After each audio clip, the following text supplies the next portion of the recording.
কাছে প্রতিভাত হয়েছে যে দুর্যোধনের রোদনে আমি প্রভাবিত হয়েছি, এরূপ নয়। আরম্ভ থেকেই আমার হৃদয় একটি সত্যকে মান্য করে চলে, আর সেই সত্য এটাই যে ওই দ্রুত সভায় যুবরাজ দুর্যোধন অপেক্ষা অধিক অধর্ম রাজকুমার যুধিষ্ঠির করেছিল। অধর্ম করছে যুধিষ্ঠির? যুধিষ্ঠির অধর্ম করছে? কি অধর্ম করছে?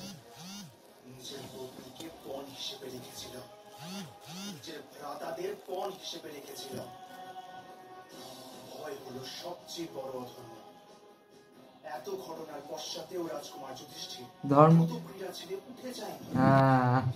সুযোগ ছিল তার কাছে।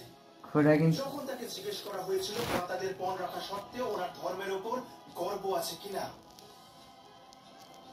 তখনও উঠতে পারত, কিন্তু রাজকুমার যুধিষ্ঠির এরকম কিচ্ছু করেনি। আসলেই তো কইলাম তো, নিজের ধর্মের উপর অহংকার ছিল।